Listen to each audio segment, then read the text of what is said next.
Hello everybody. So, Warbucks. A name that is masked in mystery and infamy in the Don't Starve community. He's the game's first and only removed character. Who exactly was this person? What did he do? And why was his very existence deemed unsuitable for the game? Well, we're going to go over all of that and more. Today, I'm going to tell you the story of Warbucks, where he came from, what he did, and where he went. Take yourself back to the ripe year of 2018. Celestial crafts were added to Don't Starve together. The Gorge made its debut and the Forge had its second and last season. Things were looking great on the together side of things. But little old Clay felt like a certain part of Don't Starve needed a little bit more love. Something that people thought had been long forgotten since Together was announced. Don't Starve. Like without the Together, the single player one. So that's why they made Hamlet, an expansion for Don't Starve alone. It added a whole new world rich with interesting gimmicks and mechanics, and like all previous expansions to the Don't Starve universe before it, a healthy smattering of new characters. Now, whilst Hamlet didn't officially launch until later the next year, its early access drip-fed the content that would lead up to its launch. Of this content, you had your characters, and of those characters, the first one ever added to the expansion was Warbucks. Later on, the expansion would see its other fruitful members like Wilbur and Wheeler, but today isn't about those more interesting characters. Warbucks is pitched as an explorer type, one that hailed from faraway lands looking for riches and adventure. He was basically designed to be that one guy from the first Jumanji movie. At the time, he seemed like a perfect fit for the expansion, but part of his design seemed a little bit problematic. We'll go over that part of him when the time comes. For now, what did this guy actually do before he got the axe? His kit changed in waves as the expansion grew throughout early access, but his final iteration looked something like this. His stats were 150 health, 120 hunger, and 200 sanity. A typical spread, but with a somewhat lower hunger. Nothing too stark from what we've seen in the past though. His traits were as followed. The more oinks he had in his inventory, which were the coins from Hamlet, the more sanity he would passively gain over time. From 0 sanity with no coins to a whopping 40 sanity a minute if he had over 200 coins.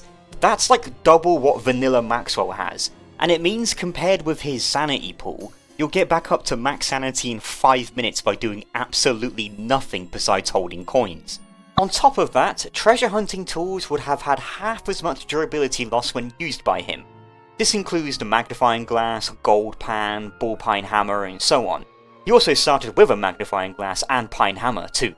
His downside was that he would lose 15 sanity anytime he ate any food that wasn't made in a crockpot. And that was it. That was literally all he did.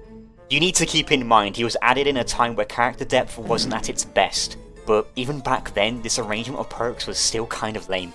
You would think he would start with a gun since that's a thing he's brandishing on his portrait, but alas, he does not. No perks around firearms at all. A fun fact, he had an old portrait where he was leaning on a shovel instead, but he had his mouth open and looked like a pest. As inaccurate as the current portrait is, it still looks way better than this. Besides all of that, he was voiced by a bugle, and would do this cool little ditty whenever you attack something. I won't lie, it is pretty cool. However, despite all of that, Warbucks was removed from the game as of the February 7th update to the early access version. He is still playable if you had him in your world, but would be unlisted from the character selection screen, only playable nowadays if you are to use console commands, which I have linked in the description. So was that it? Was he removed because his kit was boring? You have a downside that already kind of exists with Warley and would later also somewhat exist with Wagstaff, and an upside that was basically free sanity for nearly absolutely nothing. And an upside that made his downside non-existent since you could restore any sanity loss from eating raw food by doing nothing. Well, probably, yeah. I mean, his kit was boring, don't get me wrong, except early game before you had much money or a crockpot, made it super hard and kinda fun.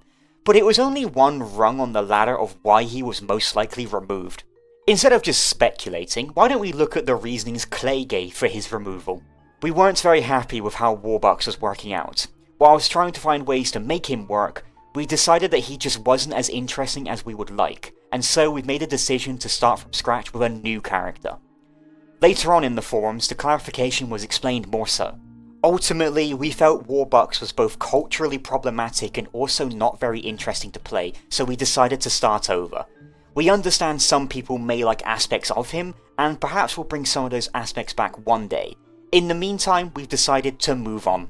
So we understand the whole not very interesting to play part, but what is that about him being culturally problematic? Hoarding wealth from a different society and only eating refined food is pretty suspect, but there's got to be more to it than just that, right? Well, it's time we tackle the elephant in the room we've been avoiding up until this point, his quotes. Now, checking the quotes nowadays, you won't find all too many problematic ones. Just your typical, "I say, old chap, that does appear to be a tree, huzzah!" But that's because Clay changed them. Quite often, in fact. I think the best way to describe his quotes before the changes, and somewhat even after them, could be a colonizer. He wasn't afraid to call other denizens of the continent savages at any chance he would get. Which, in case you don't know, a rich old guy calling other cultures savage is somewhat seen as a tiny bit problematic. We have him saying the pigmen do like to quote-unquote act civilized with their lampposts, calls the ancient pseudoscience station a monument of a savage civilization. He calls the volcanic altar an artifact of a barbaric culture. And last and most definitely least, when inspecting the pig crown, he says, "These beasts could benefit from my advanced cultural upbringing." Jesus Christ, Warbucks. And before I forget to mention, he does say the cargo ship from Shipwrecked is worthy of the East India Company, which was one of the largest trade companies in the world that may or may not have done so through the most elegant of means. So maybe that's the reason that they meant when they said he was a little bit culturally problematic. To Clay's defense, they did remove pretty much all of these dodgy quotes over time, as I really didn't think it was their intention to make an offensive character, just a comical Van Pelt parody. It's kinda like how most of the other characters in the game are also stereotypes, it's just that in this case, this one is a tiny bit suspect in hindsight. However, something we need to mention is that Clay would later go on to discuss that it didn't really matter what Warbucks was originally intended to be, but more so what people thought he represented. According to Clay, nobody actually contacted them to complain about Warbucks' problematic nature, as this whole decision was purely done on their part as a natural growth and development of a character that was simply still in development. It doesn't matter if he was designed to be the problematic colonizer he was or wasn't, because now, that's all he'll ever be known as. And with how some of his old quotes were written, could you really blame people for thinking that? Even though Clay did their best to clean him up and make him more in line with what the other characters in Don't Starve represent, at the end of the day, they decided it was just better to throw him away and start over from scratch. You can only repair something so much without fundamentally changing what it is entirely, no matter what their original character was intended to be. On top of the fact he was originally written as a colonizer, that's kind of a difficult stain to wash out, so I don't blame Clay for starting over when it came to the next Hamlet character in his place. Which, in case you didn't know, by the way, was Wormwood. So we went from a racist to this sick cool plant person who is not only way better from a character standpoint, but also a gameplay one. Clay was so proud of this guy, he's the only Hamlet fella that made it to DST. Sorry, Wilburn Wheeler. Was Warbucks removed because of his characterization? Yes, but saying he was just removed because of that isn't the full story. He was removed because his character was out of place, his legacy was sullied, and his kit was really boring. Plus, we had a way more charismatic and less offensive adventure in the party later on in Hamlet's life with Wheeler. So for these reasons, I don't see Warbucks ever coming back in any capacity. Why bother trying to save a ship that's already sank when you can just build a new one? Oh my god, I just said ship, wait no, don't! Would he ever come back? I really doubt it. At this point, the name Warbucks has become somewhat of a level 3 iceberg name, and any and all connotations with the guy is often seen as negative. Clay themselves even avoid mentioning the person on their live streams. It's a shame that they had to scrap a character, but if it wasn't for him being scrapped, we would have never gotten Wormwood. Thank you for your humble sacrifice, you old gammon you. I think that wraps up all I can say about Warbucks. He was a simple, honestly kind of boring character with his only cool gimmick being the funny song he plays when you're in combat. His removal was one of several reasons, of which being a little bit problematic was definitely a bold one. For now though, he's banished to the void. Like I mentioned earlier though, you can still play as him if you wish. Don't know why you would, but the choice is there.